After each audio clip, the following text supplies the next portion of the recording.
This month on the pod is Catch Up January, where we're covering all the recent movies that we may have missed. And we're kicking it off with Spider-Man No Way Home.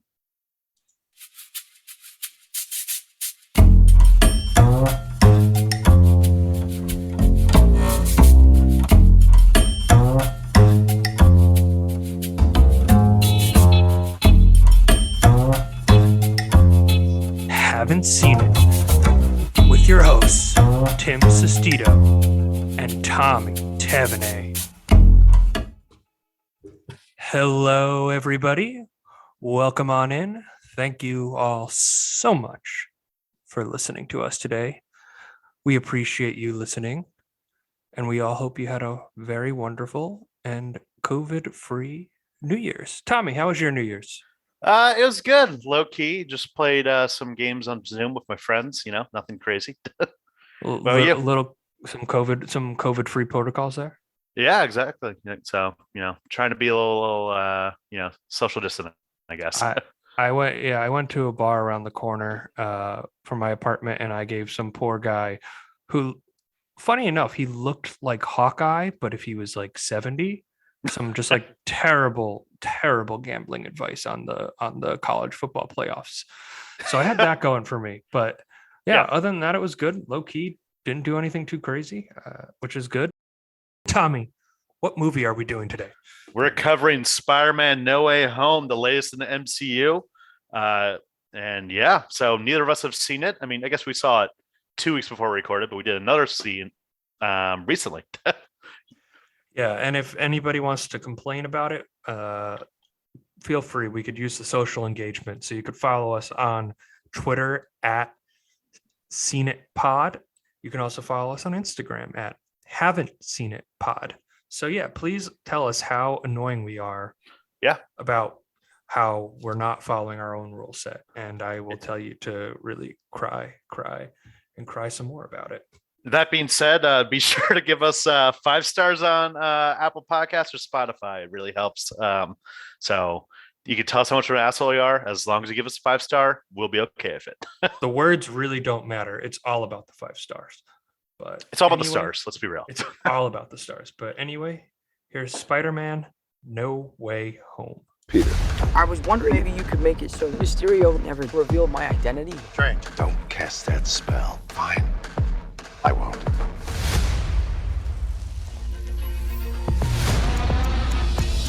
You ready? What just happened?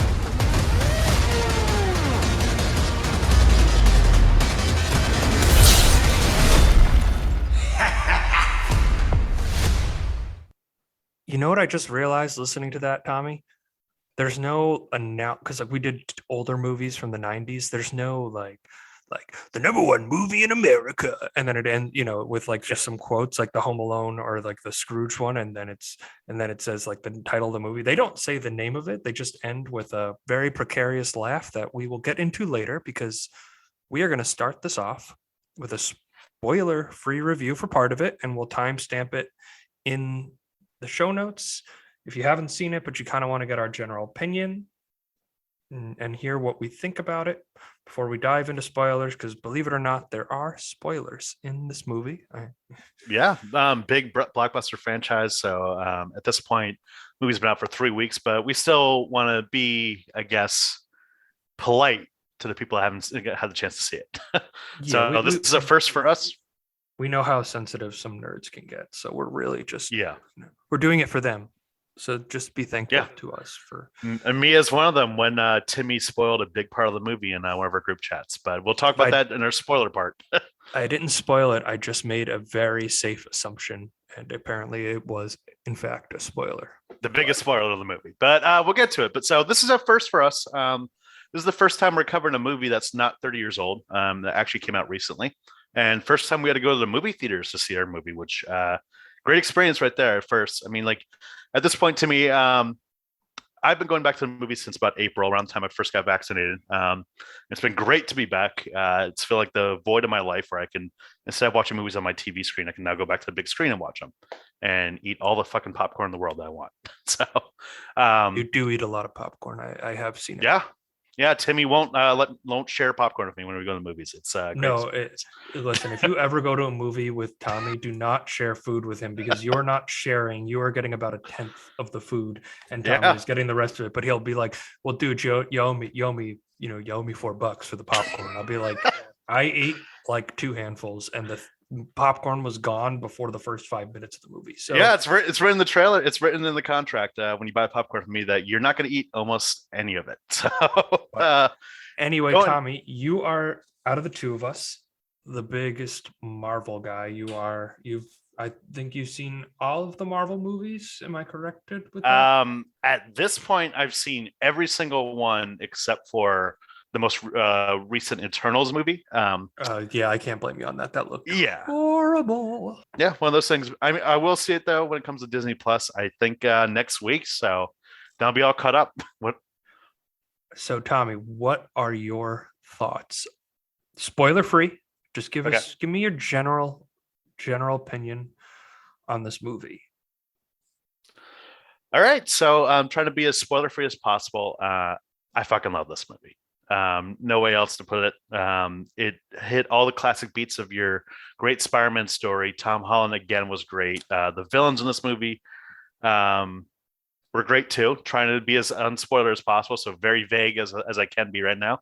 But it just really went into the heart of Spider-Man and what it means to be Spider-Man, and really great connecting to making them just relatable more and more again, as Tom Holland has been doing a great job of. So yeah, I loved it. Great movie. So I wouldn't say I effing loved it. So I will say I'm not a big Marvel guy. I think you probably could have gotten that from before. Yeah. But I mean, it's hard not to like Spider-Man. He's just the most relatable superhero because you see Iron Man, billionaire playboy, Thor, Nordic god, Steve Rogers, super soldier that is frozen in the Arctic tundra for 45 years. And then Spider-Man, kid from Queens, who is a Mets fan. Also, this isn't a spoiler, but Zendaya as MJ, who is Peter Parker's girlfriend, does say in the movie that she thinks the Mets can actually go all the way this upcoming year. So I do want to just point that out because was that your favorite part of the movie? Were you just like so fucking happy when she said that? If the Mets go all the way, it'll for sure take over as my favorite part of the movie. That's without question. Your favorite movie of all time, because like Zendaya predicted it right then. The Mets knew.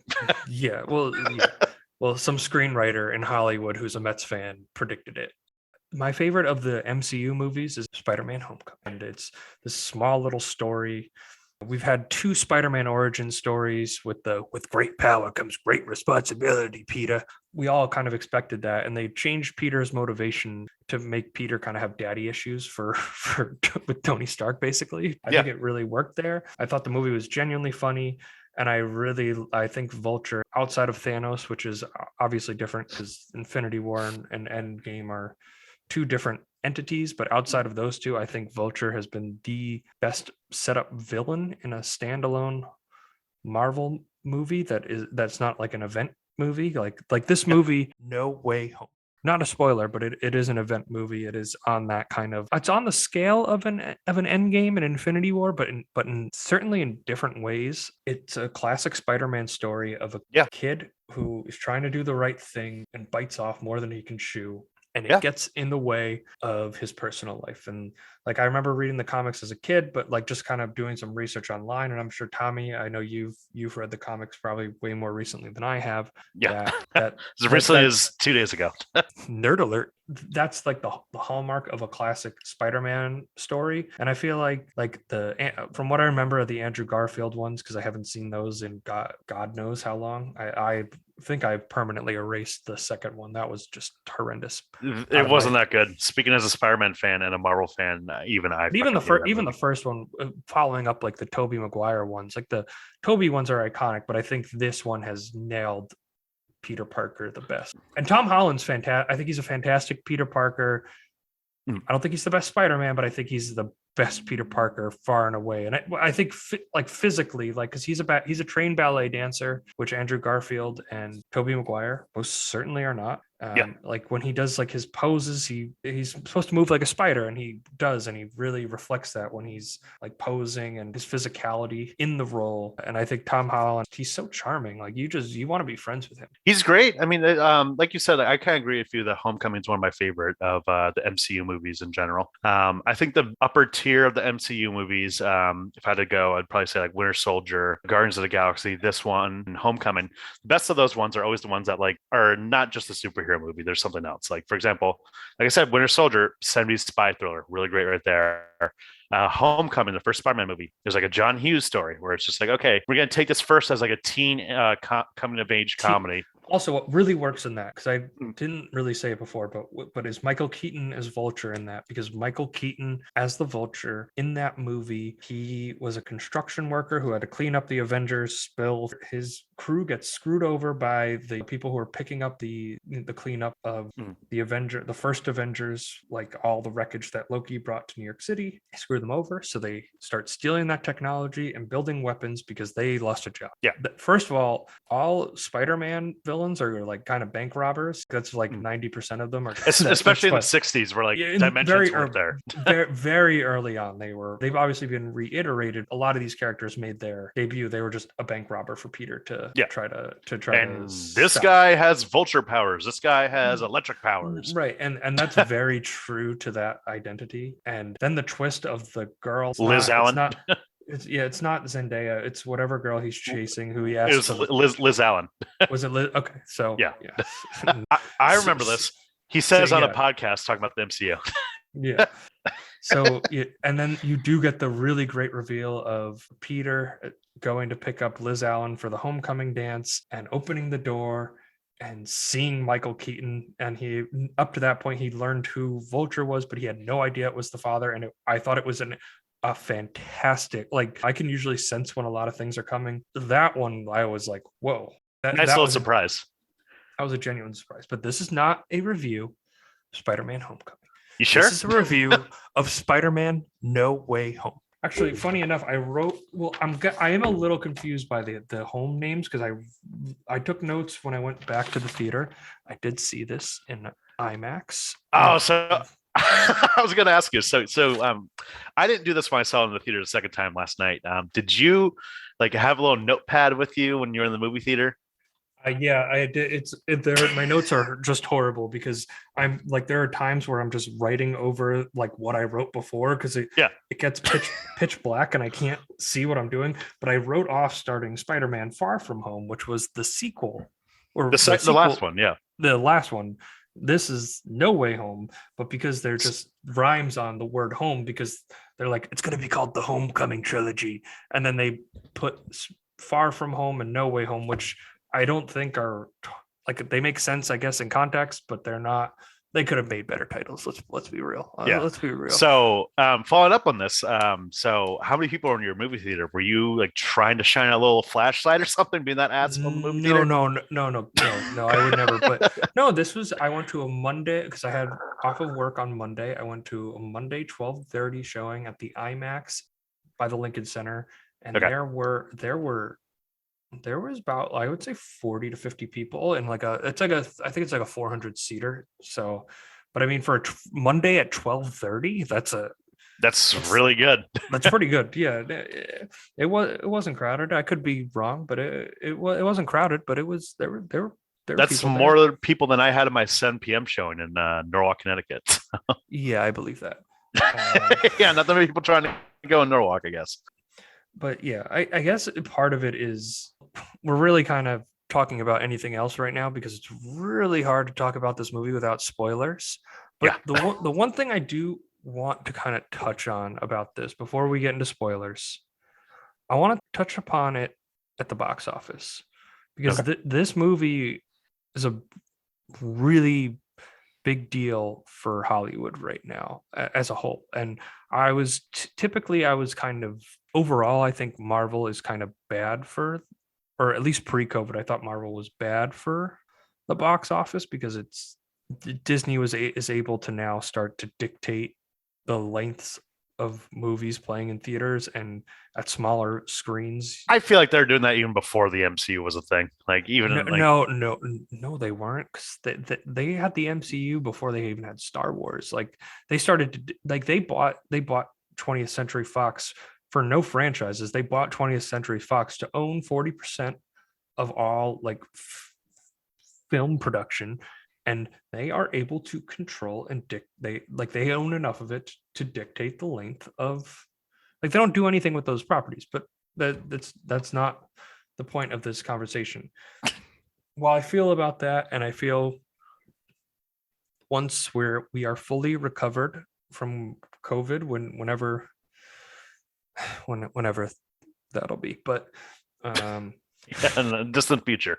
but this was a really really important movie for the box office, because this was the event movie. This Obviously, was like this is one of the first. I like I said, I've been going back to the movies since about April. yeah, I seeing- have two. Yeah, I have two. I mean, I went in February to go see Return of the King in IMAX because awesome. talk about nerd alert here. A real right point. back at you. Right there. But no, it's like one of those things. This is the first movie since I've been back in the theaters in April where it felt like things were kind of normal again, where like it was packed opening night. Literally when my first time I saw this was packed opening night, and literally like every seat was practically filled. It was practically fully sold out. And during all the it's just like going to old movies. The thing I love about the collective movie experience, when shit happened that we'll talk about in the spoiler section, people are like, oh my god, what? And I don't know about you, but I love hearing that stuff from the audience. I love the audience reactions of people just collectively like losing their fucking minds. And Spider-Man really brought that back in a way I haven't seen in a while. Yeah. So we had that at our showing. I went with two of my friends from college to like the initial. We went Saturday, like whatever the Saturday after it came out. I think we went to the 12:30 showing of it in the IMAX. So I've only seen this movie in IMAX. So call me spoiled if you want to, but New York City privileges. pretty cool. Yeah. But it was completely sold out. I actually had a pretty good crowd, because I'm against the clapping for Memba Berries from South Park, which is just clapping for the sake of clapping. And Oh, I know you get mad at me when I do that. yeah, well, grow up, Peter Pan. And I got very worried because the Sony logo flashed, and then like a lot of people started like hollering, and I was like, oh no, like, oh God, help me. You're going to cheer the Sony logo. But there are big moments where I feel like the cheers were definitely deserved. No. And it, as you said, it's nice to hear. Like, I like hearing laughs. I like hearing that stuff. I just don't like cheering like a very subtle reference to something. I don't know. I'm one of the ones that like I completely love that. Like one of my greatest movie experiences was when I saw the original Avengers movie about like 10 years ago now, which Jesus. And I saw a midnight release, so literally right when it came out. And I remember people were cheering during like the trailer for The Dark Knight Rises. I remember people were bursting out cheering just for that, just for the fucking trailers before. Yeah, and dude, I had during the movie just as much. When I saw Dune in the theaters, somebody cheered for the Matrix trailer, and I was like, "Oh, Jesus Christ, help us!" You're like, how can I get out of this shit? Yeah, well, but our crowd was pretty good. There were like one or two troublemakers that tried to like cheer everything, and like everybody else genuinely was pretty good about it. Like, like they would just try to cheer like a very obscure Spider-Man reference, and it's just like, please stop. Like, you just let the movie happen. So on the box office, just to put this into context, I'm trying to put some of the struggles that Hollywood has had this past year. There's been something called the coronavirus that's been going around that made theaters not as packed as they once used to be. I'm even talking about some. Well, no, this movie proves that COVID does not stop people from going to a theater. It's the accessibility of the movie at home and the window of it actually coming out at home, because people do not mind waiting a month for something to come out at home. Just to put into perspective, the number 5 global movie. This is global, so this is included. There's two like Chinese movies that I've never heard of before that are 2 and 3. Number 4 is the last James Bond, No Time to Die, and number 5 is Fast 9, the Fast Saga. And worldwide, that made $721 million at the box office. Domestically, it made $173 million, which is that's grim. That's very, very, very low. And if you go back to Fast 8, I guess I don't really watch the Fast movies. What year did that come out? I think Like Fast 8, it came out I think in like the 2018. Fate of the Furious, right? That's what it's called. Yeah. So that was domestically that was the 10th movie of the year, and domestically that made $226 million domestically. Yeah. And even, well, it's kind of pathetic because like when you think about it, like because I'm pretty sure like Endgame or it was an MCU movie that like broke on opening weekend alone pre-pandemic like 200 million. So the fact that this movie like couldn't even break that over its whole like theatrical run is just like showing you how terrible it's been. yeah, and people love one. I'm not gonna crap on the Fast and Furious movies. They're not my cup of tea, but people love the Fast and Furious movies. They're very popular. And I think the last one I saw, which was like Fast 4, maybe, it was fun. I had a good time. No complaints. No complaints from me. It's one of those movies that people think has themes to it that doesn't, but that's fine. It's just cars like falling from the sky. They're dumb fun action awesome. movies, I guess. That's awesome. That's awesome. There's cars. There's like flying cars with missiles. That's awesome. Sorry, that rules. And like Vin Diesel and The Rock just like lifting weights. Like that's my opinion of those movies. Never been a big fan either, so we won't cover it on the pod probably. Well, you never know. Never say never. But I'm just trying to like put into context how much that is struggling. That if it did way worse than its sequel, and even in 2019 they released Fast and Furious Hobbs and Shaw, which is a spin-off with whoever Hobbs and Shaw are. I think The Rock. No, it's The Rock and The Rock, Jason Statham, right. and yeah, so 2 action stars. That did 173 million domestically. That in 2019, and that's a spin-off. So that did the same as like a mainline series. So it shows how much the movies have struggled. And I think AMC was really riding on this because they did a huge push for this movie. I know that, and this came out the 18th, the 7th, whatever, the 17th, something like that, December. So 2 or 3 weeks, right? It's been out. Yeah, at this point, yeah. Domestic box office to this point, $621 million, and a worldwide box office of $1.38 billion. And I think that's really important for movies as a whole. In general, it's the first movie ever to cross the $1 billion threshold since worldwide since the pandemic started. So I mean, like, yeah, it's good. It did. So I'm looking at 2019 because that's the last year that we kind of have context. I think this is interesting. Avengers Endgame did 2.7 billion. This isn't going to touch that. That's fine. Like that was the event of all event movies. Yeah. But lightning in a fucking pan. Yeah. That did 858 million domestically, and Spider-Man's at 600 3 weeks in. So I think that's really interesting that this seems like it's doing better domestically than Endgame did at this pace, and especially when you consider there's like an Omicron variant rise, which I could see definitely causing people some hesitation about going to the movies. But also you have to remember, like it's hard to kind of look at these and seeing Dune at number 11 on this for 2021, but it was released on HBO Max, so it still did 107 million domestically, and people just watched it at home. Like you also have to like factor in the not everyone's like movie geeks like us, where we've been going back to the theaters for almost a year now at this point. For a lot of people, the new Spider-Man movie was the first movie that they've seen since March of 2020. Yeah, since the pandemic started.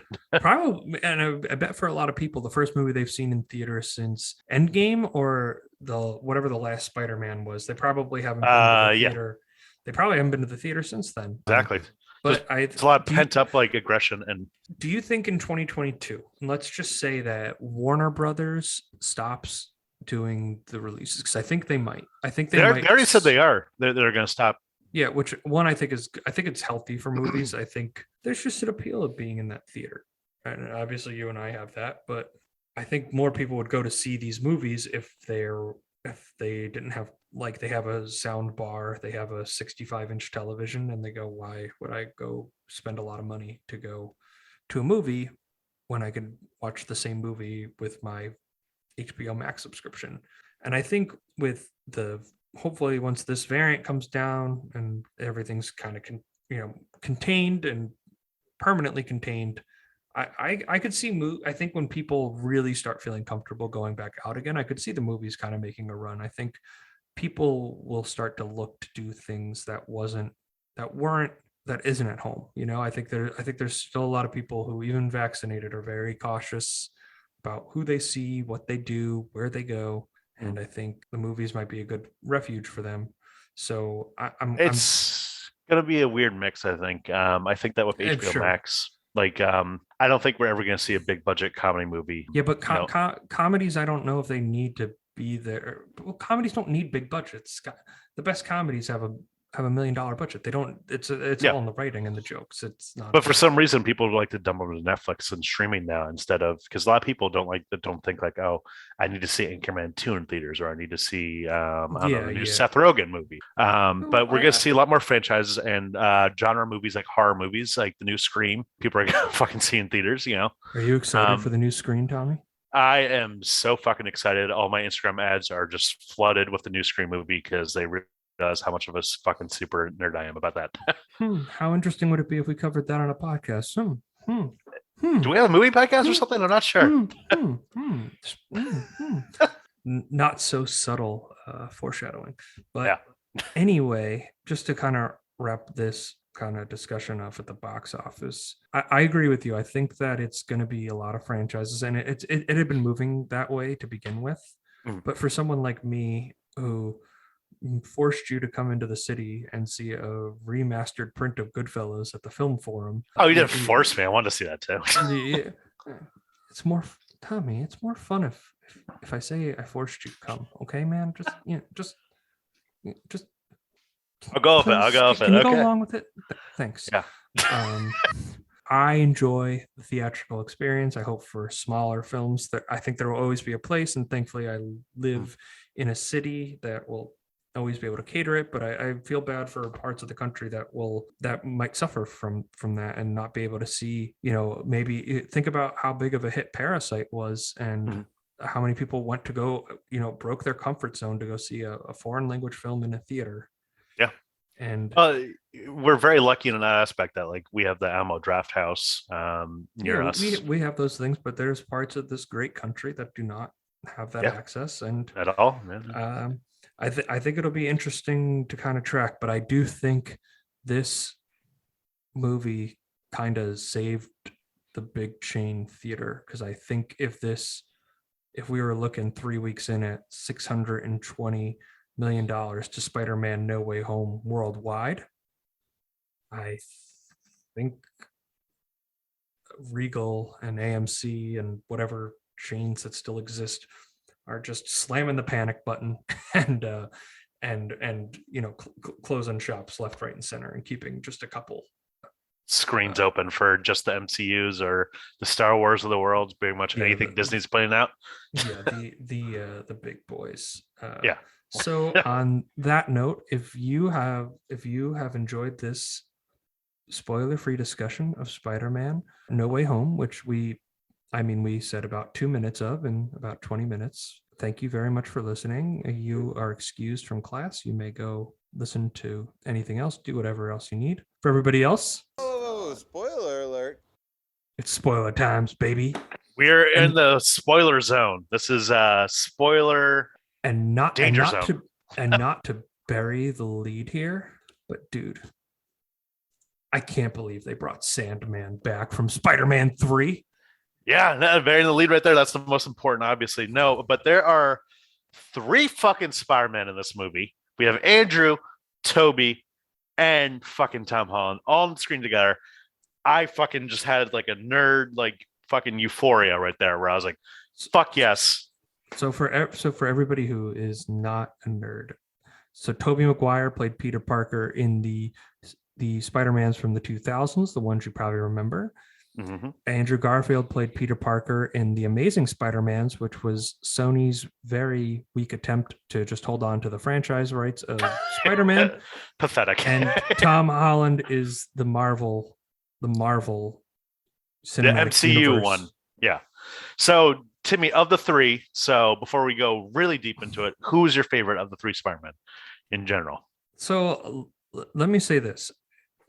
Andrew Garfield's he's kind of in an unfair position because he was in this movie for 40 minutes. Well, first of all, let me say they gave them like sufficient screen time. Tobey Maguire hasn't been in anything since like The Great Gatsby.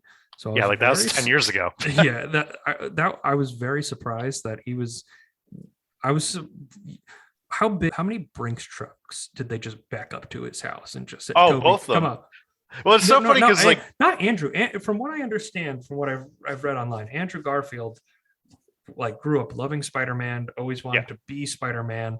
So I think for him, I think the disappointment is that the Spider-Man movies that he got were just shafted completely. trapped. Andrew, yeah, and also it's not his fault, but he's just kind of too cool to be Spider-Man. Like Spider-Man's kind of a nerd, and like it's one of those things that like Andrew Garfield's like the coolest guy, everything about he's so suave and just like slick, and that's like everything that Peter Parker isn't, and it's not his fault. And I will say this: I think he had the biggest redemption in this movie. Andrew. Oh yeah, Garfield they as give him a ton Spider-Man. of moments in general, like a lot of emotional beats where Peter, like you said, you touched earlier that like he's too cool to be Peter. I think that they based his version of Spider-Man more on the Ultimate Comics version, where Peter was nerdy, but he wasn't a super ultra nerd. He's more of like the kind of like popular kind of geeky guy that like he got along with people, but like he got picked on it, but he for the most part wasn't like Toby's Peter, where it's funny because Andrew Garfield definitely, like he said in interviews, that he was heartbroken when they canceled the Ultimate Spider-Man, or not Ultimate Spider-Man, Amazing Spider-Man series. He was heartbroken and just like whatever. Toby, meanwhile, didn't really give a shit about the series. Like, I rewatched all the Toby movies to get prepared for this, and I was looking up some trivia. And Toby apparently never even read a Spider-Man comic before he was cast as Spider-Man in the first one, like 20 years ago. What an absolute alpha! Yeah, exactly. Well, Toby Maguire, one of the more infamous like assholes in Hollywood, like one of the more like the people that if you do your deep dives on these kind of things of like who's a real diva on the set that you wouldn't think of. Tobey Maguire's on that list. It's the reason why so I'm looking at his IMDb. So he was in The Great Gatsby in 2013, Labor Day. Never heard of it. The Spoils of Babylon TV series in 2014. I remember that. Yeah. He was the narrator in legendary film The Boss Baby in 2017, and then this movie. For somebody who's as big of a name, and it's because of Spider-Man, he just fell off the face of the earth. It's kind of one of those things. I feel like when you get to the point of like Toby, when you're in big franchise movies, there's either 2 ways you can take it, where it's like you can go like the A-list star route, or it's like, okay, I'm going to keep on this fame, keep on this going, keep doing like The Rock, where you're going to do more franchises, or you just become I'm going to become a recluse. I have all this money. I don't need to work a single day again in my life. So fuck it. And I kind of admire Toby in some aspects for that. But, there's been so many stories in like the early 2000s of him and Leo DiCaprio being best buds and getting in fights with people at bars in LA and shit. It's called the Pussy Posse, Tommy. Yeah. If you don't know, it's a thing. Look it up. So we had the 3 Spider-Man. They make their epic return. Some would say long awaited. some would call it fan service. Some would call. There's a lot of ways to go with it. I kind of sometimes try to look at these as somebody who you could call a hater or just not a fan of it, as member From a berries. non-fan eyes, to say the least. And then Yeah, you from trying to be at least neutral. Yeah. I'm critical of them, but I have found enjoyment in many of these movies. So it's not like I just hate that. It's not like I just hate these movies. Yeah. I would say, when you think of Member Berries, which was from South Park, where Yeah. it was they did a whole thing about nostalgia and how a lot of franchises just start, the latest Star Wars sequel trilogy is a great example of just putting a bunch of crap in a movie that you remember and that you like, but it doesn't make the movie better. I think this works in the context of the movie really well. Mhm. I think for this Spider-Man movie, because I know from what I read in the comics or about the comics, like the multiverse, like that's like a thing, like right, like that's a comic. I Like, that's a could big go thing. to go in my nerd corner because I'm the comics Please, no, expert. no, please. Just real quick. No, I'll no, just no, go to no, this. In the comics, the Spider-Verse concept is a thing that originated in the comics. I'm not going to go into the deep details because the story of it gets really weird, where it's like vampire hunters are trying to kill Spider-Man, which All is right, you're dumb. going into it already. Please, I'm going into it, but it's so basically, long story short, this is a long-standing tradition of they did Spider-Verse in the comics about 10 years ago, and you have to imagine the second that those issues came out, fucking Kevin Feige and like the rest of like the MCU heads were like, we gotta fucking do this. We need this. Amy Pascal was like, how can I get this fucking money like printed to my desk like right now? Do you think Kevin Feige slapped the table just like you did? Yeah. Yeah, you think it was like a table slap, like we need to do this, or just like a toss the book down and say we need to do this? I tossed the book down. I mean, Well, you're kind of saying two different things right now, Tommy, but that's okay. but we're at that point. I think this is more of a compliment to Into the Spider-Verse, but this isn't even close to the best multiverse Spider-Man movie because I think this is a really good movie. And first of all, you have 5 villains come back, one from each of the pre-existing Spider-Man movies. So Willem Dafoe returns as Green Goblin, Alfred Molina as Doc Ock. We have Sandman, who's I don't remember who plays him. Thomas Hayden Church. We have the Lizard from that movie I completely forgot about because it was just horrible. And By then Rhys Ifans. And then we had Jamie Foxx return as Electro, and I only know that because Jamie Foxx is very famous. Yeah.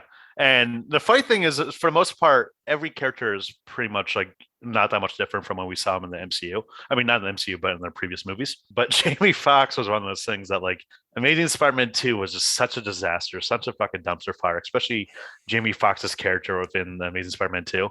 They're like, all right, we're fucking rebooting this. Like, we're rebooting the character specifically. Like Jamie Foxx, like, yeah, it's Electro from that universe, but they even touch upon in the story. We're like, oh, I'm not a fucking loser in this universe. This is awesome. That's Jamie Foxx's character arc. Yeah. Well, I think they handle the villains really well. Part of what makes this movie works is that 75% of the people will have seen 3 out of those 5 movies. 98% of those people will have the knowledge of there were 2 other Spider-Man movies or 2 other Spider-Man franchises, and that these were the villains from those movies. Like and they would know at least the original Toby ones with like William Dafoe, and which is why I think, because the first villain that makes his appearance is Alfred Molina from Spider-Man 2, because I think that's one of those, like, they were like, we can't just have the Lizard make the first appearance. People would be like, why is there a CGI monster running around? Who is this guy? Also, wait, we should probably maybe give a little plot context, just to kind of understand why this dimensional rift happened. At the end of this movie picks up right where Spider-Man Far From Home ends, where J. Jonah Jameson makes his triumphant return, being played again by J.K. Simmons. who he's great. I love him in You- that role. you- He's you just got- he has so much. You could just tell he has some blast in that role. But you gotta love that even before they introduced the whole multiverse aspect, that they're like, you know what, we're not gonna recast the role. We're just gonna fucking keep J.K. Simmons. He is this role. We can't have anyone else be fucking J. Jonah Jameson. Like fuck no. yeah, which is correct, by the way. Which is Yeah. correct. Mysterio, played by Jake Gyllenhaal in the last movie, reveals Spider-Man's identity, and it starts this war, which I think is because in the last one, Mysterio pretends to be pretends to be a hero and like crafts villains that he can defeat. Right? Is that the gist of it? I don't really Essentially, he's like a projectile. He basically is projects. illusion. He projects. He's illusionist. That's what it is. He just like Yeah, makes yeah. illusions and stuff. So Yeah. So people think that he's a hero, and it starts off with a very nice, sweet little arc, because like all three of these movies have really handled the high school element, I think, really well. That like the other two certainly did not touch on at all. yeah, not at all. Where with them, but like him, Ned, and MJ have they have a nice little friendship going there, even if Ned is very clearly the third wheel in that situation. And they're all trying to get into MIT together, which is just, I mean, talk about movie unrealistic. Three people from this, come on, come on. Well, it's one of those things that's very funny. I do like the aspect of that, like they're all going to go to the same college together, and like that's a very high school teenager aspect. Like Yeah, I remember, it's that I mean, you're wearing a super bad shirt right now, and that's the whole stress of that. That's where the whole conflict of that movie stems from. It's a real thing when you're at the end of your high school. These people that have been your friends for 5, 10, 15 years or whatever, and you're moving on. It's scary. I remember when you were at Marist. I think I applied early decision to Marist specifically for no other reason than like, oh, Timmy goes there. That'd be fun to hang out with him. Which, thank God. Yeah, no, I think we're both very happy with the way it turned out. That I was rejected from Marist, but that's another story. I'm teasing, but yeah. So he goes to see Doctor Strange, to Stephen, as he's now allowed to call him. Yeah, and have him make the spell, which I mean, I fully don't get the mystic arts in these. I remember seeing Doctor Strange and thinking, oh, the visuals were cool, and then not remembering a single thing that happens in the movie. But that's all you need to know. Yeah. But he I feel like the one real and I'm not like a cinema sins like plot hole. There is no way that Doctor Strange, no matter how good of friends he is with Peter Parker now, would ever cast a spell for people to forget who Peter Parker is. Like that it borders the line of the dark arts. As I'll go. Wang says it feels like it felt very, at least in the movie version of it.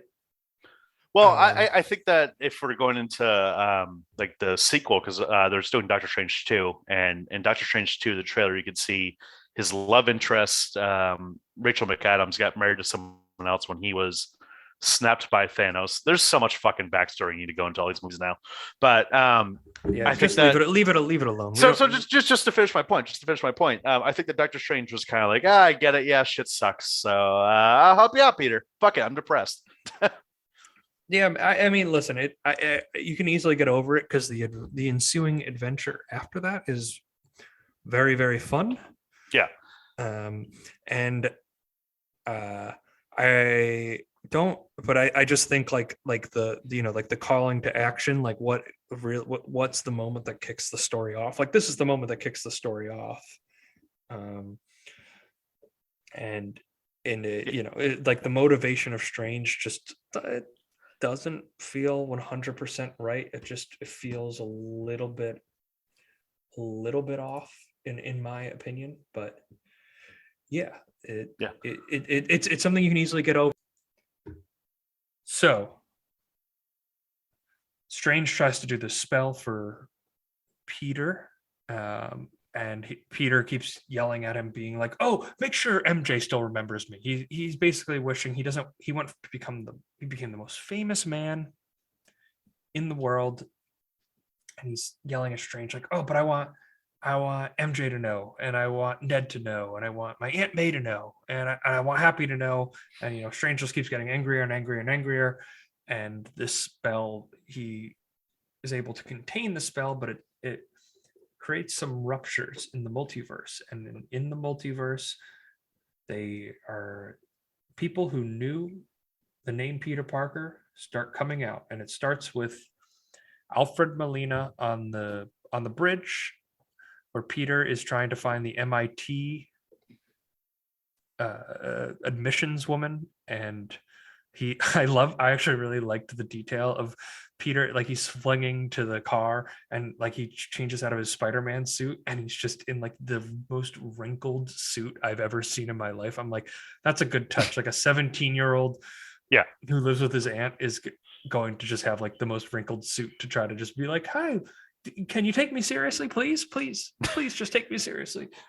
But Peter, that I thought that was an okay action sequence. I one of my issues I've come to realize with Marvel as a whole, and I think this movie does a little bit better than other ones, especially like Endgame.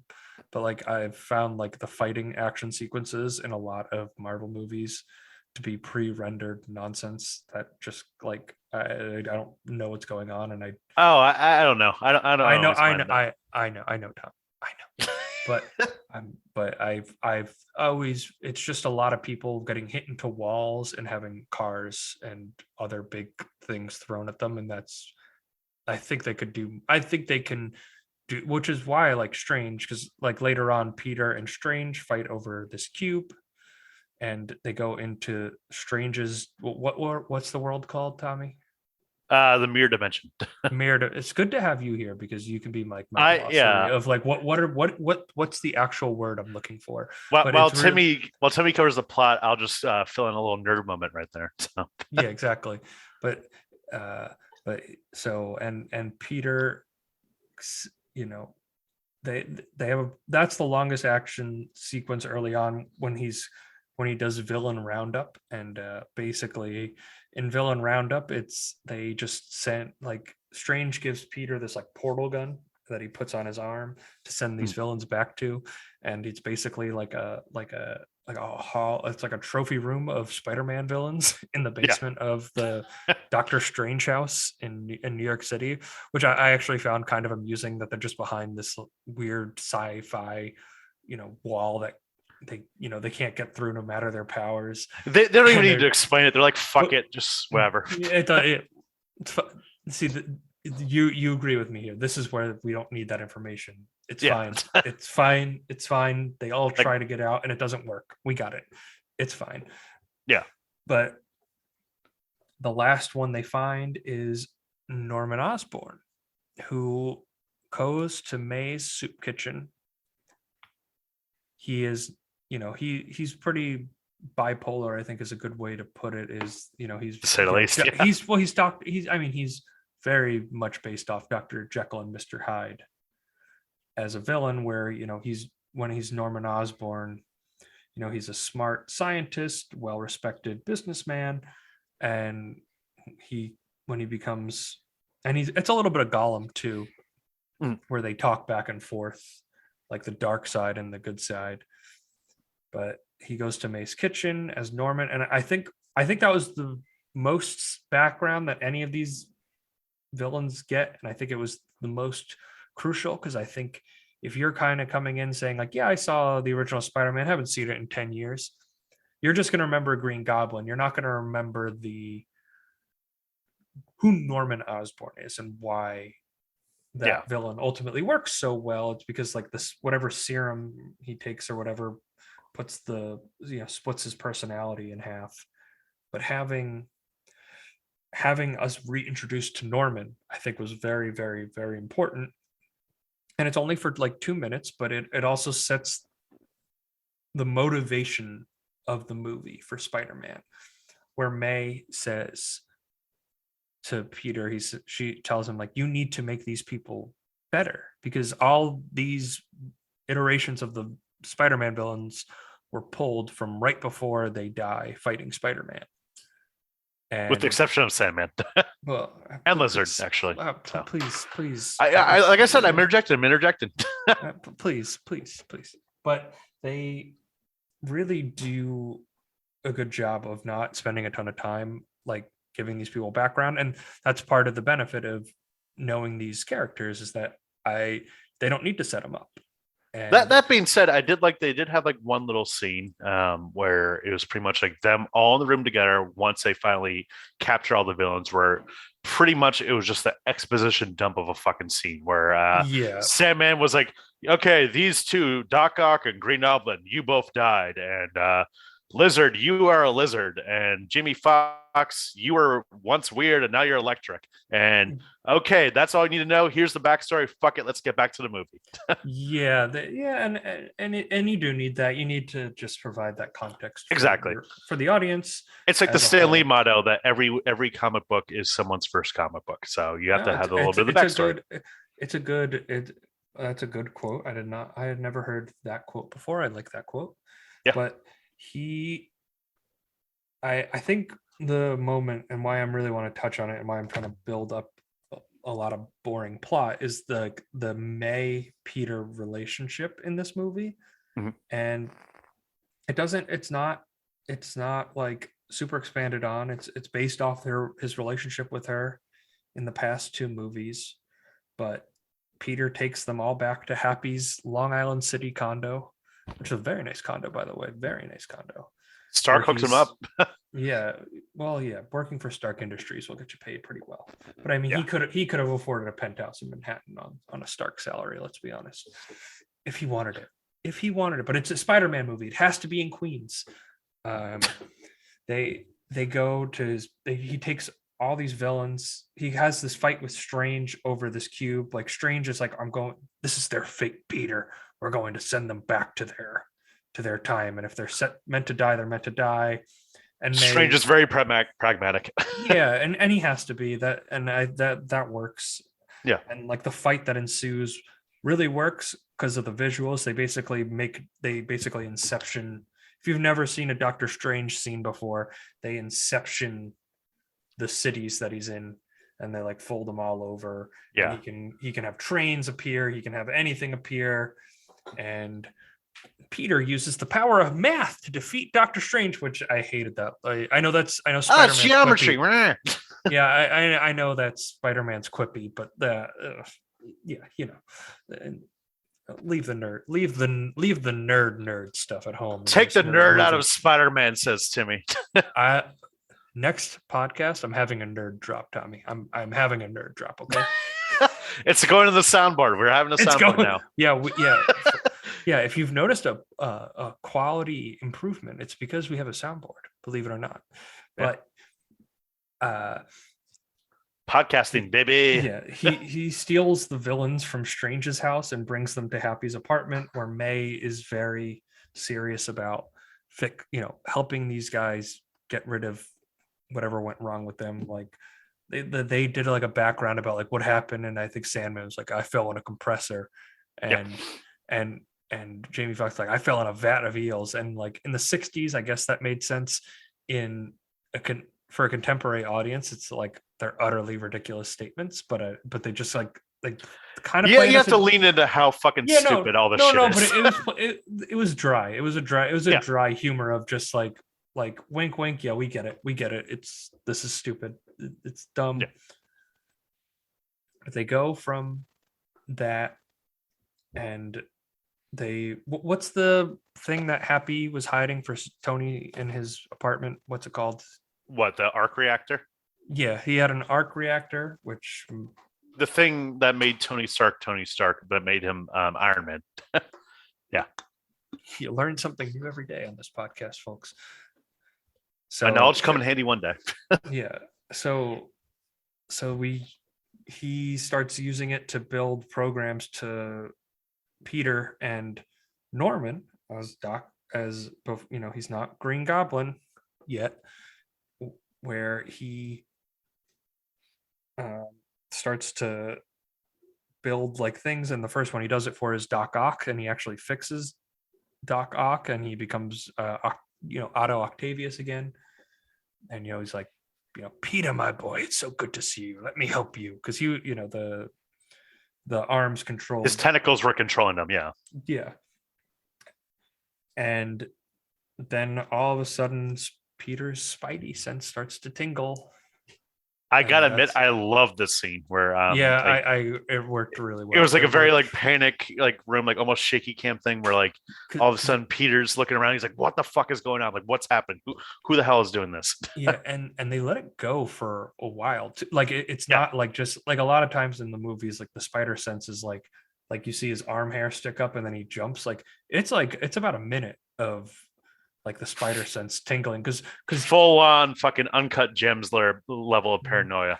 well yeah, that wrong. Timmy does not like my movie comparison. That movie was like anxiety. Like if you have bad anxiety, do not ever see the movie Uncut Gems because you will have an anxiety attack. It's not a fun Adam Sandler movie. I'll tell you that much. Yeah, but it's the best one he's made in quite some time. Which is not saying much. True, but but when you put into the context of there's 5 infamous Spider-Man villain all around Peter, like he doesn't know who it is.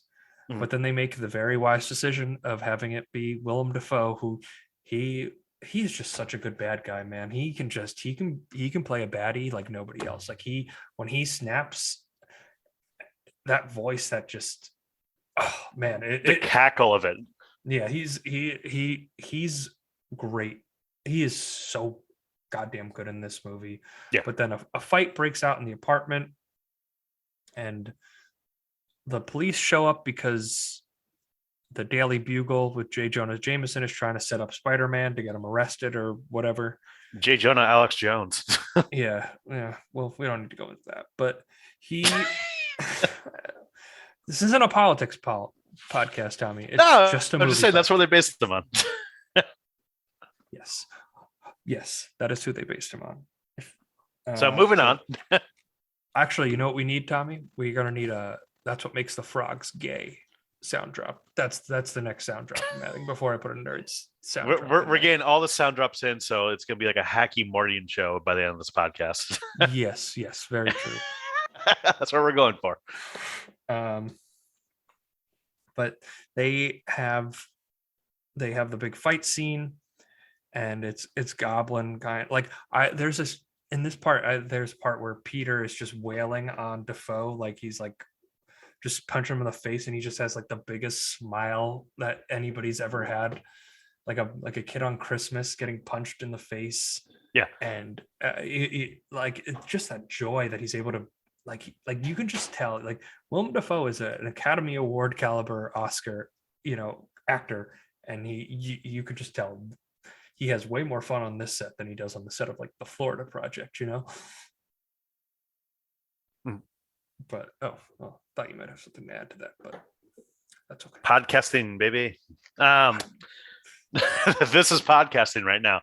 So Willem Dafoe, just like in general, like he always plays such a fucking good creep and like fucking good asshole, and he really leans into like the duality of it. And going back, like we were talking about earlier, how they streamlined some of the villains, like Jamie Foxx, for example, got streamlined completely, and same thing with Norman Osborn to an extent, where they first show him in his classic Power Rangers outfit from the original Tobey Maguire movie, and then they're quickly like, okay, we all know this was lame, so fuck it.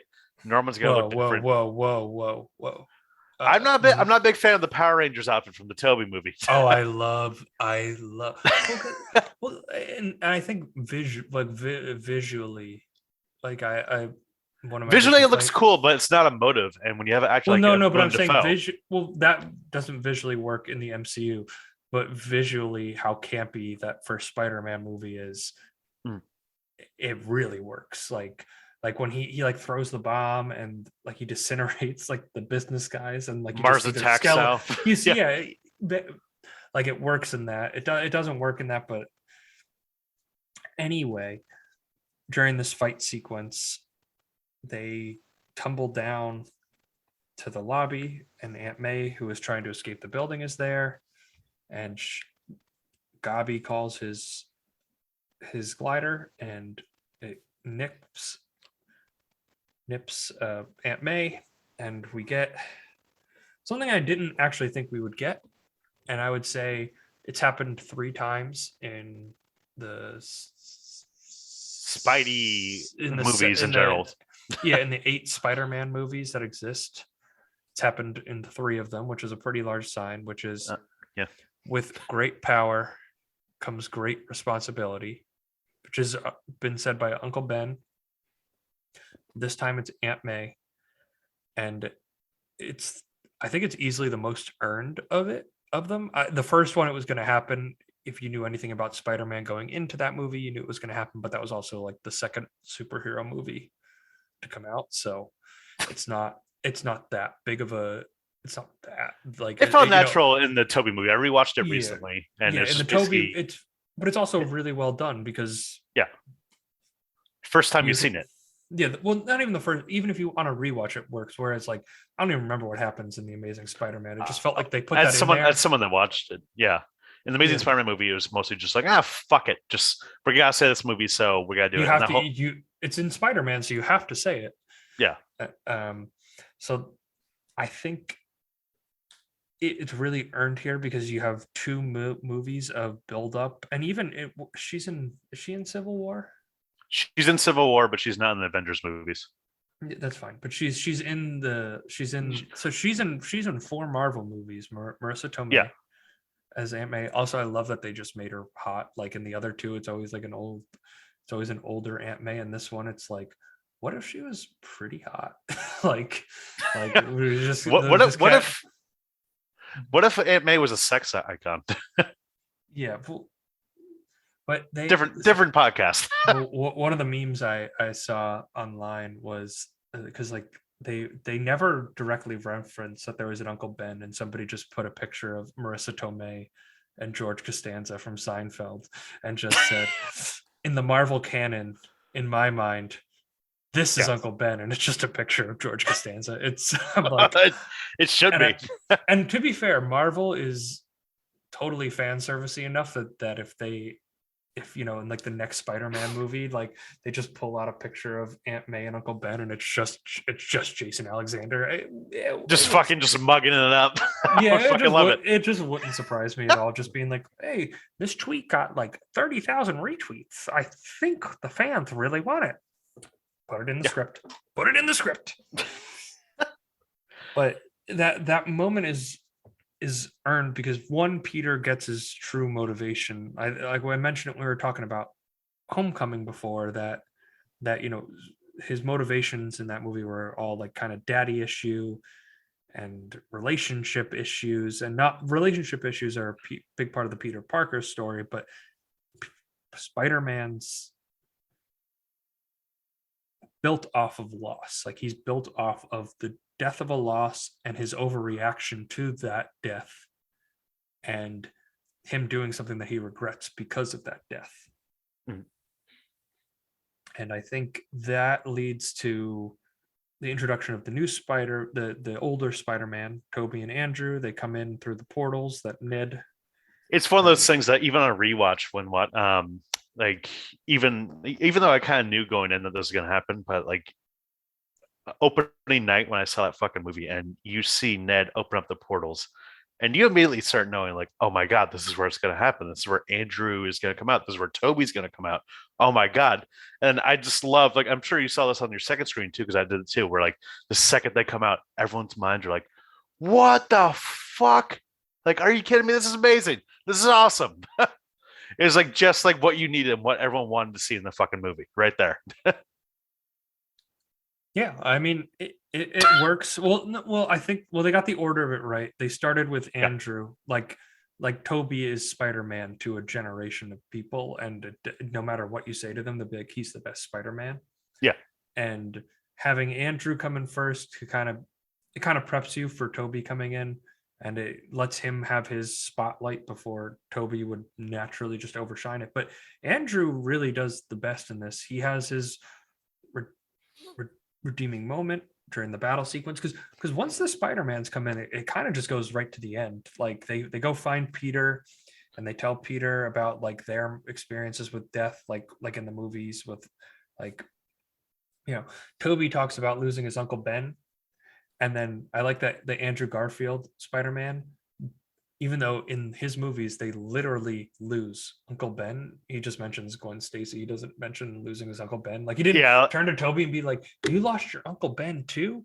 That's quite I was totally expecting that. Like imagine I lost my Uncle Ben. Oh God. It's like that's kind of a coinky dink that two of the Spider-Mans lost their Uncle Bens. Like, wow. Yeah, but this they give Peter the kind of try to give him some kind of context of, and it's parallel to Into the Spider-Verse after Miles' uncle dies, where the 5 Spider-Men that come in, they say they lost their Uncle Benjamin, whatever their variation of Uncle Ben was, and they're being like, Peter, we're the only people that actually know what you're going through, where Spider-Man will always be like, you don't know what I'm going through, you don't know what it's like, and it's like we're literally the only people that could actually relate. It was a great scene though, in the new one. I mean, it was like a surprise, like very emotional. Like Andrew Garfield especially just sold it, where like you could tell that like the fact that Gwen Stacy died just ate up his Spider-Man inside for years and years and years. Not even him just saying it, but just like the emotion that he was just fucking like about to start crying right then and there. Yeah, he was basically crying about how bad his Spider-Man movies were, and it was just why did Sony fuck me over? And if it was just a few years later, he would have been a part of the MCU as Spider-Man. But Andrew definitely. Toby's kind of an awkward guy, like just even in the original Spider-Man, that was like the spin on Peter Parker they made, was that he's a little more awkward, which fits Toby's character personality. Yeah. Even I think it works, and I think it works really well, because those movies, the Sam Raimi trilogy of Tobey Maguire Spider-Man, it follows that so many of like the iconic Spider-Man beats, but they do enough different to make it kind of stand out on its own. Just in terms of like the way the characters are built, like the Spider-Man, just like he's the only Spider-Man that shoots his web from his wrist. And that's actually a pretty funny scene where Tom Holland's Spider-Man is like, where they're talking about it, and it's like, does your web shoot from anywhere else? No, it's great that they touched on it. It's like how bizarre that is that like they made that choice from Toby. Toby's really the outlier. And that was a highlight for sure. I thought they're setting up for the final fight, and they're at the Statue of Liberty, which Marvel's a little full of themselves with building, and I'm talking about Kevin Feige being like, I have the ego now to just say, oh, it just fits the context of the world. I can rebuild the Statue of Liberty in my movies if I want to. Okay, sure, do it. Well, I think it makes sense in the universe, but that's just me. So I don't know about you, but like it feels like in universe that makes sense that they would want Captain America to be the new symbol of the Statue of Liberty. Well, does the Statue of Liberty get destroyed in any of the Marvel movies? No, somehow that's the one landmark that's untouched in New York City. So yeah, I feel like just put like a captain statue where they built Hudson Yards. Like nobody wants that there anyway. So like, why build? Like they could just build a Steve Rogers statue there. Right? Am I wrong? No, you're not wrong. You're not wrong. I guess it's one of those things that like people are just like, it just makes sense. It just makes sense for the ease of a filming location of a landmark. I think I don't think after the first Avengers movie they would have pulled a stunt like that. You know what I mean? No, it took up until Endgame. Well, it's like this is a whole other discussion of like how much do people know about what happened in Endgame, but in universe. But that's a whole other discussion. But I guess end of the day, Captain America is just a fucking war hero, to say the least. for America, especially after that is true. defeating Thanos. They're setting up all the villains coming back, and Strange has his block, which we mentioned, but it's basically just the portal gun that like will send these people back to their universes when he presses it. Mhm. All the Spider-Men are hanging out, and they have some very nice moments, and they talk about like who you fought, and Toby's talking about fighting Venom in Spider-Man 3, like fighting an alien, and Tom Holland's Spider-Man's like, yeah, I went to space. I fought aliens in space. And then Andrew Garfield, Spider-Man's just like, oh, I'm just not as cool as you guys. And they're like, whoa, don't say that about yourself. And it's very much a direct comment on the fans viewing. Meta.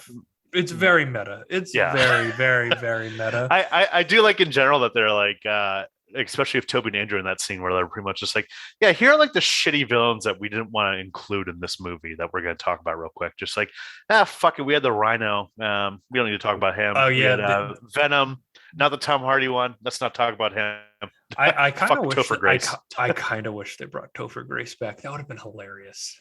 Oh God, I'm sure Topher Grace. Hilarious. I'm sure Topher Grace was like, if Sony wasn't making a Venom trilogy right now, they would have absolutely brought Topher Grace back instead of Sandman. Dude, Sandman, come on. Yeah, Sandman or Venom? Who are you picking? Right.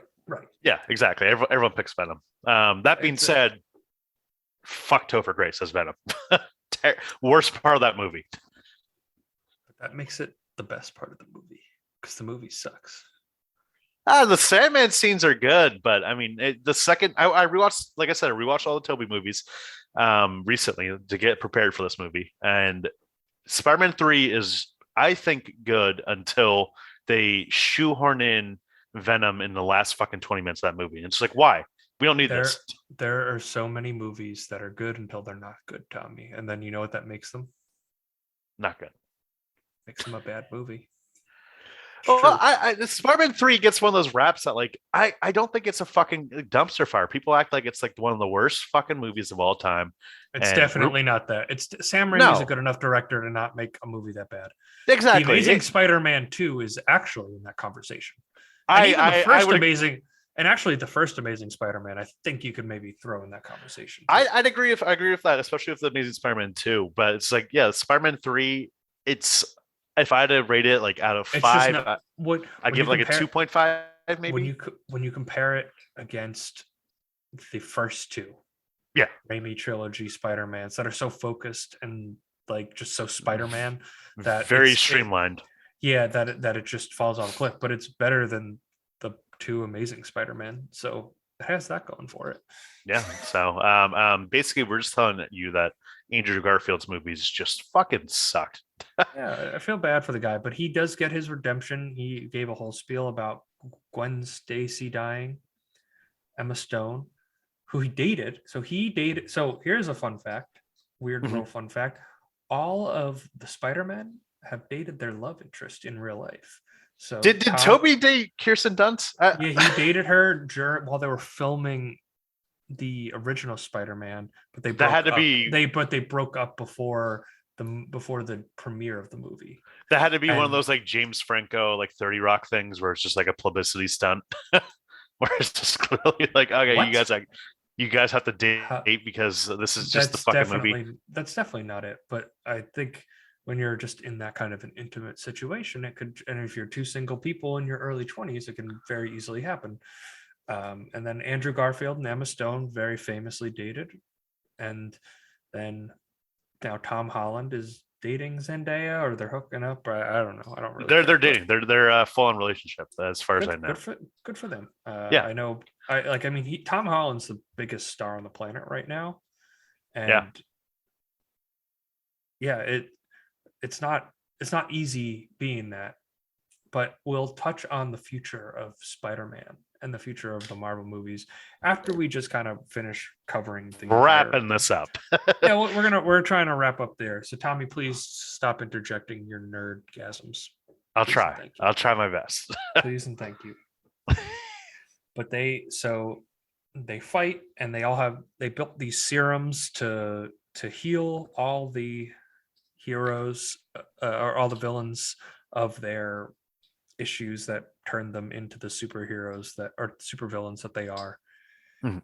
And it's one of the better Marvel fight scenes, but I have an issue with like the lighting. Like, why is it so dark? Like, why couldn't there be like a cool I why was thinking the exact same thing, like especially during that one shot where they have Toby, Andrew, and Tom all in their costumes, and it's like the big one shot, and it looks too dark. It's like I can't see fucking Toby's character like at all in that shot, and it's like it should be very bright and well lit.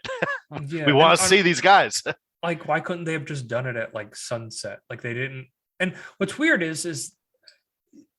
after like the dimension portal rips because the goblin steals the box and he puts a bomb in the box and it starts to rupture the multiverse and all these.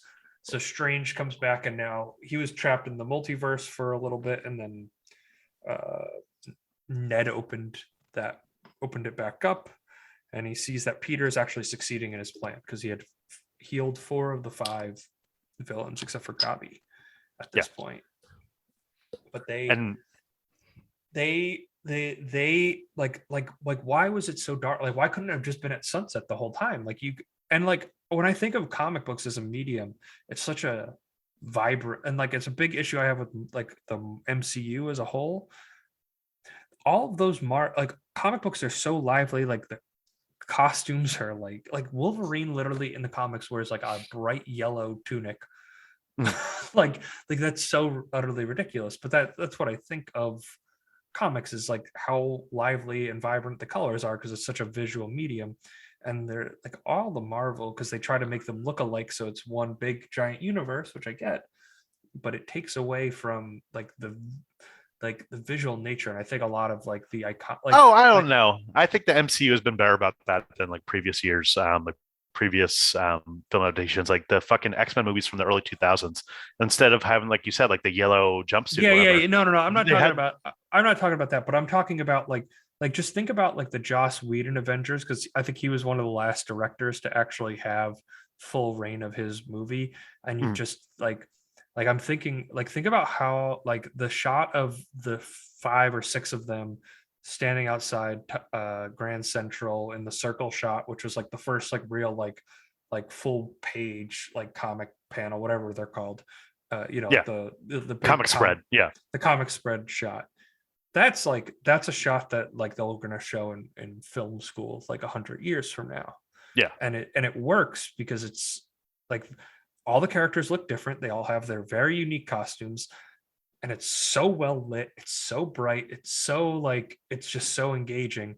And like I feel like I rewatched in Infinity War and Endgame, and I really Infinity War is my second favorite of the Marvel movies, but it's so like I don't know what the fuck's going on half the time. Like I can't see what's going on in these movies. it is a struggle, yeah, especially in this new Spider-Man movie. Like I said, they should have just had a fucking bright shot. We need to see that. Yeah, but again, that's just me. This is one of those things I have with these movies. And I think part of it is that they pre-render all the action shots and they take it out of the director's hands. And using this pre-rendering, they can determine the lighting and it keeps it consistent because it's about the universe. It's not about the individual movie.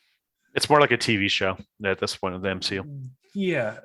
And I think it works sometimes, but like when I'm watching this, it's kind of like,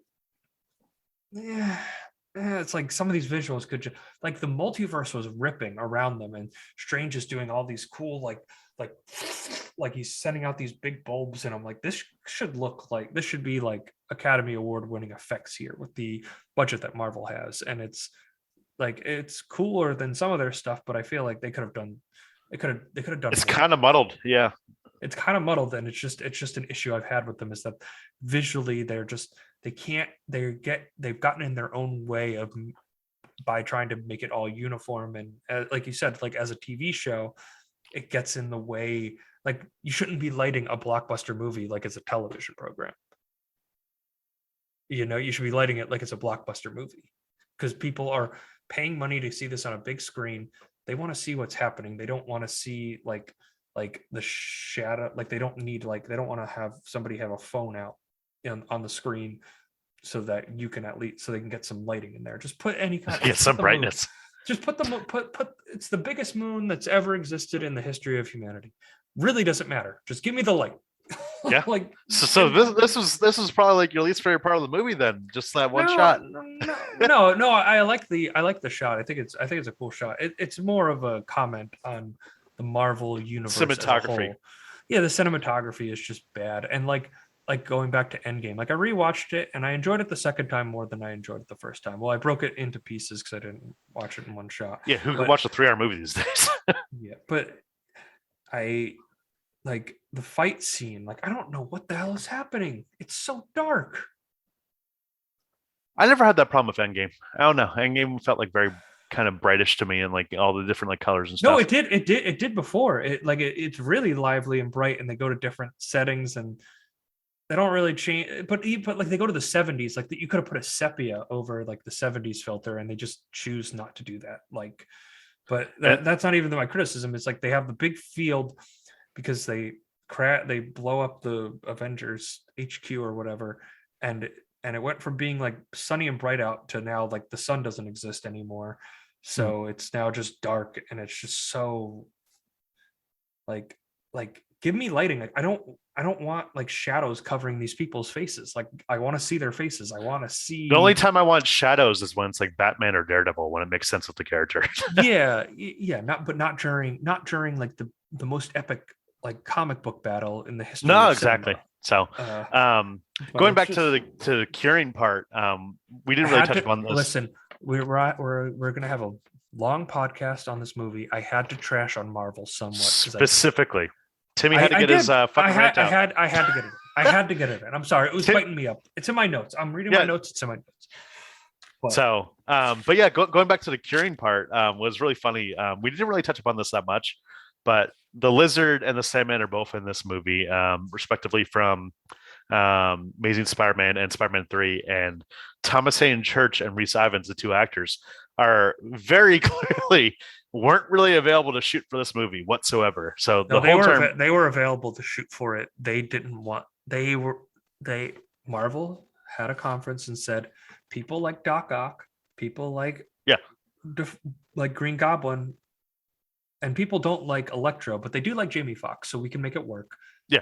People don't know who Sandman and the Lizard are, so but we were going to have one for every movie just to make it even. But they're not getting the screen representation. exactly. So the whole they're entire not time, taking. They're not taken from William Dafoe's screen time, which is the right decision, by the way. no, it's- it is. It's why it's work because they don't try to like make it even. It's like no. Defoe is the star of the show. It is very clearly they had a priority list, but it was very funny that the whole entire time that you don't even see the two actors, Rhys Ifans and Thomas Hayden Church, Until Until they like the get last scene, like until not even until they get cured, until they like go back, like when they go back is like the only time you see them basically. Well, yeah, is when no, they go very, back to very their briefly. portal. It's like a very briefly one shot where it's like, okay, well, Thomas Hayden Church, you have 1 hour of shooting this whole time. This is all you get. This is all you fucking have.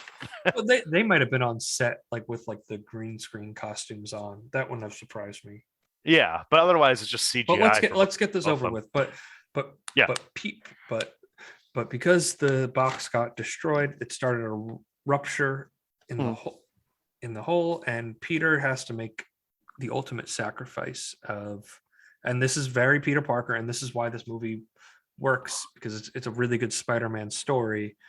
Is that Peter begins the story putting his personal life over being Spider-Man, and then has to put being Spider-Man and the universe over his personal life.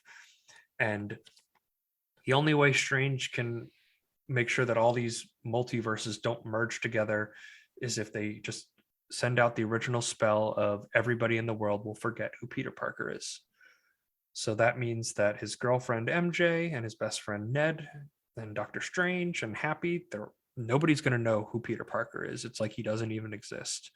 And it does set it up right in the classic Spider-Man sense. At the very end of the last shot of the movie, he's in his shitty apartment right off of Fifth Avenue, Yeah, of course he has a crappy walk up right across Fifth Avenue. Okay, sure. But anyway, he has this crappy apartment. Actually really love the color of the suit that he crafts for himself, because he doesn't have access to the Stark tech anymore. So he has to make his own Spider-Man suit. And it, like, the blue was like very comic booky, like the red and the Very blue. bright and vibrant, like we were Very just bright, arguing like, about before. Yeah, it The would have exact been nice if opposite of they what we could were have. saying It would before. have been very nice if we could have seen that, throughout the entire movie. But I digress. But it was, yeah, Tommy, seeing it for 10 seconds is kind of proving my point. Yeah. But he makes that sacrifice, and he tells MJ that he's going to come and explain everything to her. But he sees that her and Ned got into MIT, and he feels like he can't take away a normal life for them, because he's putting them at risk. And it's a very classic Spider-Man. And to put a very classic Spider-Man story in an epic movie like this is really impressive, in my opinion, because it could have very, like, that kind of, like, with all personal Peter Parker thing could have just gotten overshadowed, and people still would have eaten this movie up. But it works because they kept that part of the story so true to Spider-Man. no, exactly. It's just one of those things that, like, despite all the fucking characters we have and all the villains, all the heroes, all the different Spider-Mans, we still had a very personal relationship throughout the movie, between MJ and Spidey and Ned to a lesser extent. But still, they still had kept a human emotion to it, still kept it a little bit grounded. Yeah, it was good. And it keeps that teen relatability of the earlier Homecoming movies is what makes those kind of stand out from other Marvel movies into a movie that doesn't really focus on it. But it just having that college arc be so relatable, with that college decision and, like, leaving your friends behind. I think it was a really good way to keep a Peter Parker story in an epic Spider-Man tell. But let's just briefly touch on the future of Spider-Man. So at the end of the movie, like we just mentioned, Spider-Man is no one knows who he is. So no one knows who Peter Parker is, rather. This is a way that they could either reboot him into the MCU, or just keep him in the Sony universe by himself. But Sony themselves have their own plans for Spider-Man. They're making a Morbius movie of Jared Leto, which looks like hot garbage. Is that a Spider-Man character? Yeah, Morbius is a Spider-Man villain, and Sony is so desperate for any Spider-Man money that they're just making fucking movies out of, like, D-list Spider-Man movies. Spider-Man villains. They should really, like, advertise, like, that Spider-Man is, like, this is a part of a Spider-Man universe, because I had not. They've I guess the slight thing they've shown the trailers that the Vulture's in it, Michael Keaton, but it's not in the MCU, which is weird.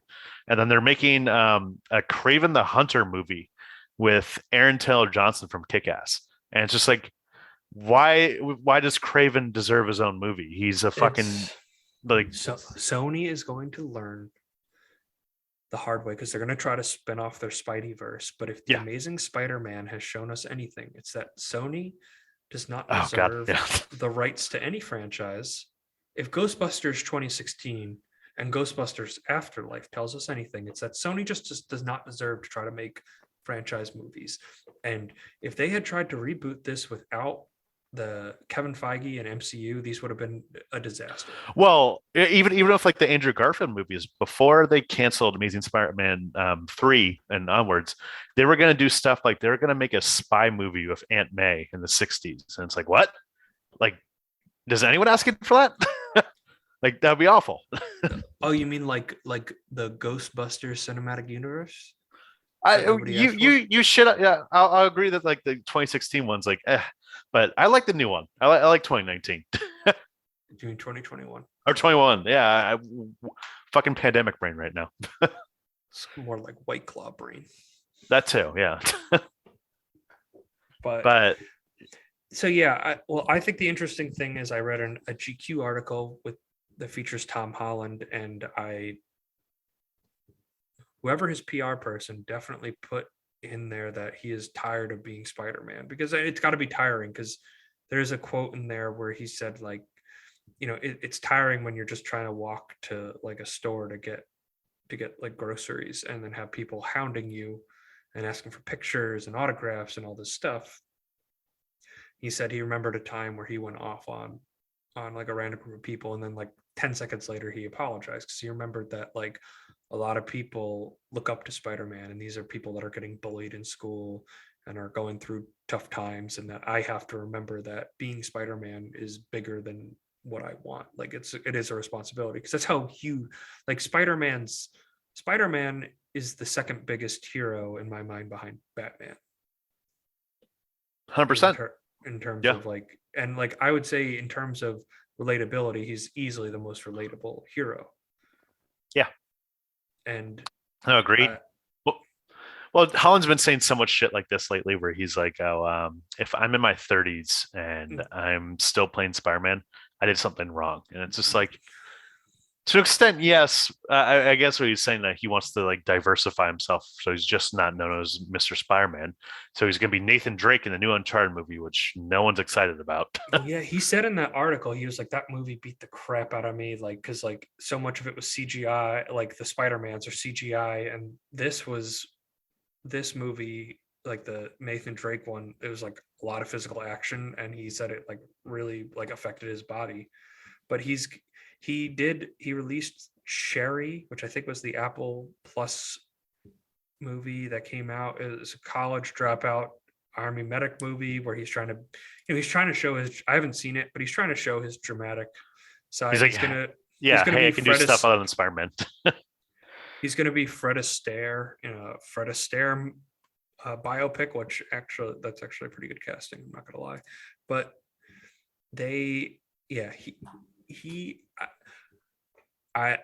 it's always a good play at the end of your contract to make it sound like you're willing to walk away.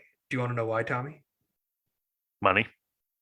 Yeah, they're going to offer him a lot more. They'll offer him because I think if I look up his net worth, because he signed, I think he signed a 3 feature contract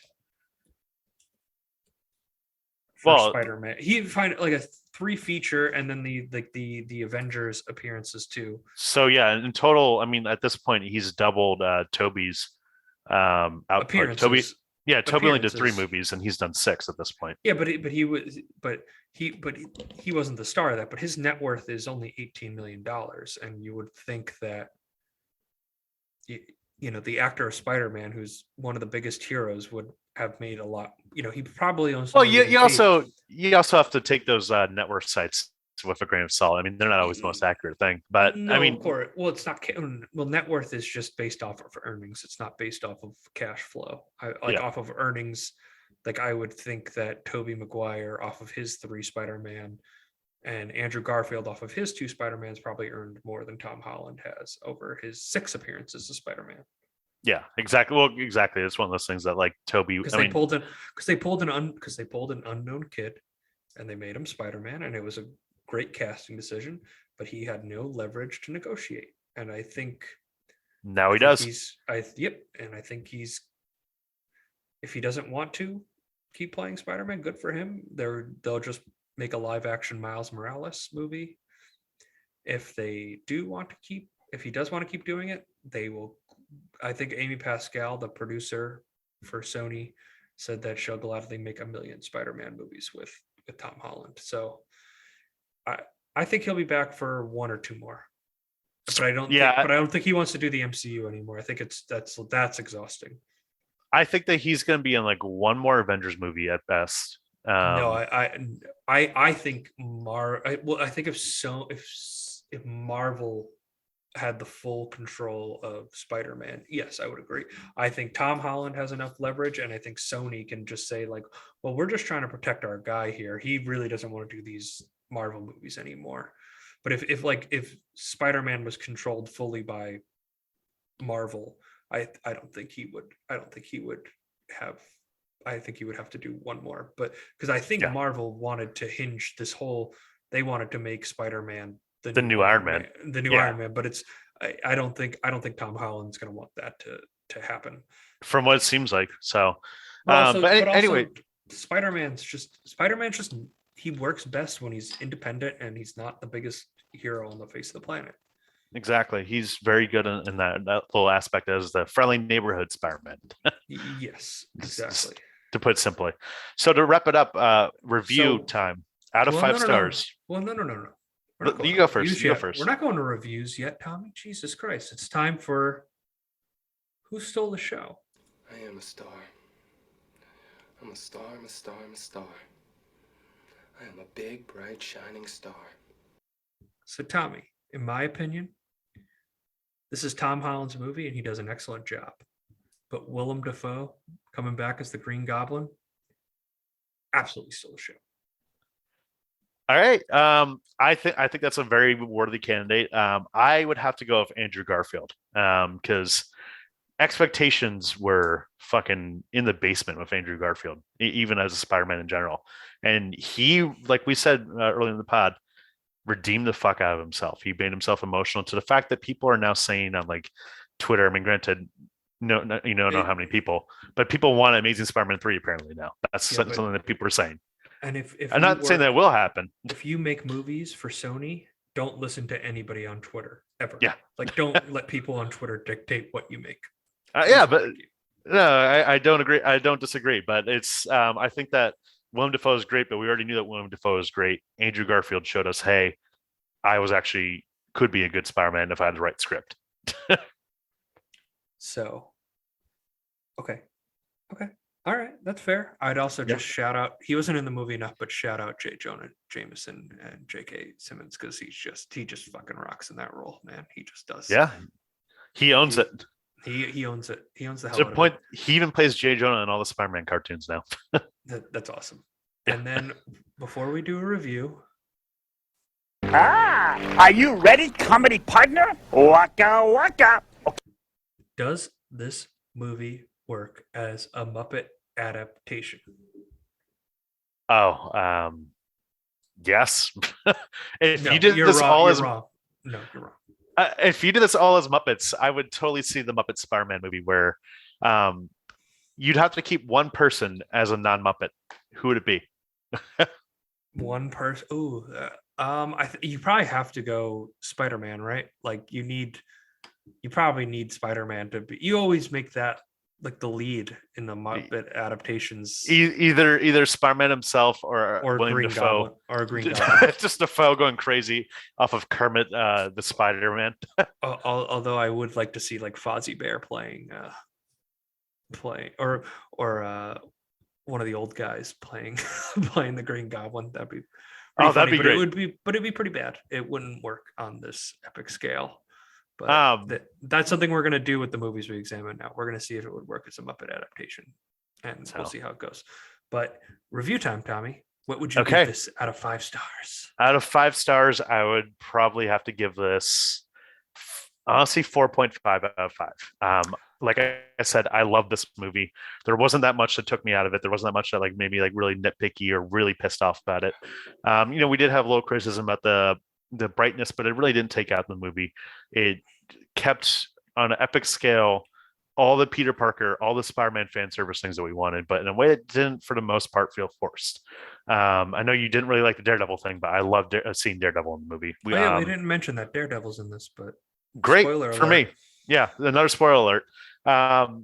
But it really just felt like while they had all this fan servicey shit, they still kept a very personal, emotional tale about Spider-Man wanting to just basically try and live a normal life and realize, hey, I can't do that. So quintessential Peter Parker. I think it was probably in my like top 3 Spider-Man movies after Spider-Man 2 and Spider-Verse, of course. So I would agree with pretty much everything you said. 3.5 out of 5. All right. I just listen. You're an easy grader, Tommy. You give high grades. You just hand them out like they're candy. Well, yeah, this is really my first. When I say 3.5 out of 5, that means it's a really good movie, and you should absolutely go see it. In my opinion. Yeah. All right. And so I guess. Anything else you want to say? We're probably a little long here. At this point, thank you for checking in. We're probably almost 90 minutes at this point in the pod. So yeah, thank you guys. And I'm Tim Sestito. I'm Tommy Tavanay. And you have now seen the movie.